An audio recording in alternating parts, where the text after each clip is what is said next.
Coming up on Network Africa, Al-Shabaab militants launched a deadly attack in Mandera County in northern Kenya.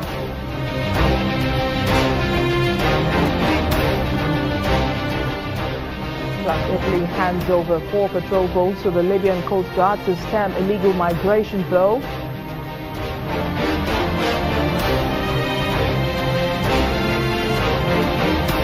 And Cameroon holds the 4th edition of Festi Coffee in the capital, Yaoundé.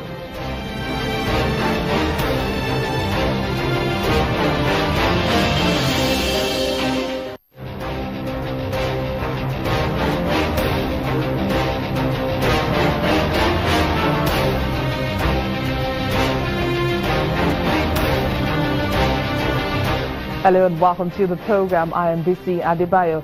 We begin today in East Africa, where at least 2 people, including a local provincial administration officer, have been killed following an attack by Al-Shabaab militants in Mandera County in northern Kenya. Authorities say 2 other Kenyans, serving as local police reservists, were abducted by the attackers who fled to Somalia. The police say more security personnel have been deployed to the area and the attackers are being pursued. The attack occurred in the border town of Umar Jilo, where a dusk-to-dawn curfew is in force. Now let's get more on this story from a Kenyan journalist, Teddy Otieno, who joins us live from Nairobi. Welcome to the program, Teddy.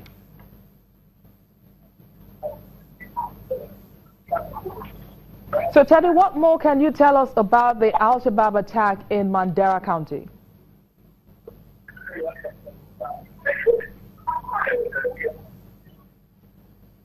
We seem to be having audio issues there, but Teddy will join us much later to continue that conversation. But in the meantime, the police in South Africa say they've arrested 4 suspects in connection with the murder of Mandla Laswayo, a popular DJ and former actor in the local TV series Generations.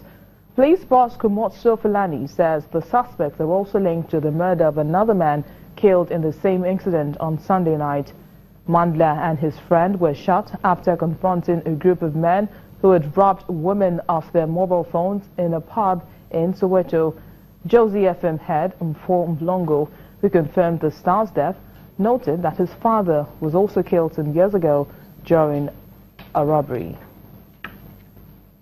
Now let's bring things back here to Nigeria. The National Commission for Refugees, Migrants and Internally Displaced Persons has donated relief materials to more than 3,000 victims of attacks in the southern part of Kaduna State.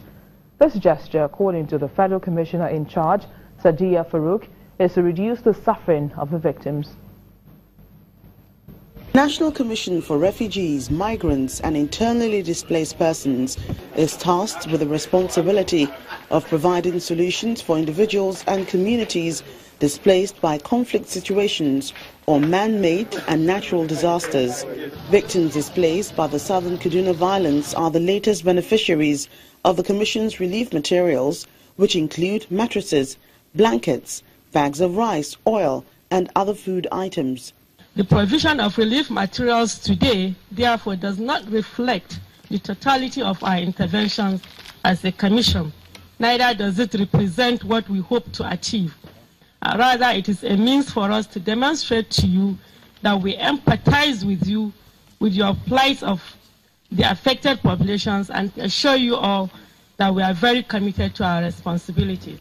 About 3,000 persons are known to have been displaced in 4 local government councils of Kaduna State during attacks by gunmen suspected to be herdsmen. I assure you that our presence will be felt through our special interventions created to solve the specific challenges faced by vulnerable groups such as women, children, the elderly, the infirm and the disabled. While pledging to make their lives as normal as possible, the Commissioner also announced that the IDPs will not have to live in the camps for much longer. The authorities in Kaduna State are grateful. During this incident, 4 local governments in Kaduna State were affected. And in that situation, over 3,000 families were affected. And it was based on that you responded to that. We are saying thank you too. Meanwhile, soldiers have been deployed to southern Kaduna to flush out the armed bandits and the locals hope the presence of the security operatives will help provide a permanent solution to the crisis between them and herdsmen. Kenyan journalist Teddy Otieno is back on the line to continue the conversation about the Al-Shabaab attack in Mandera County in Kenya. So Teddy, what more can you tell us about this attack?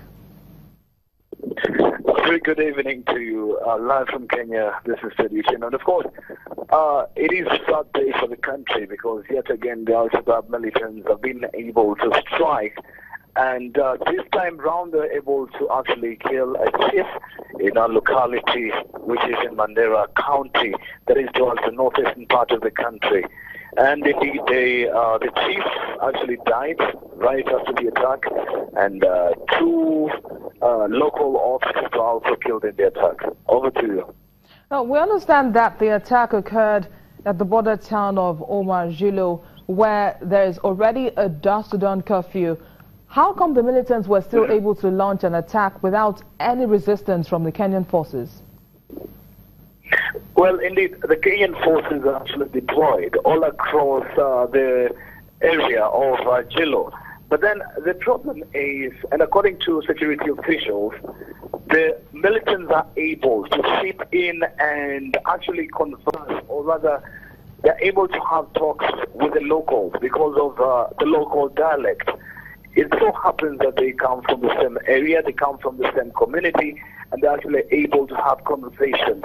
So most of the locals here do not understand security matters, which is still acting as a pain in the Kenyan army. Because, yes, they are indeed working towards eradicating the issue of banditry attacks, the issue of militant attacks.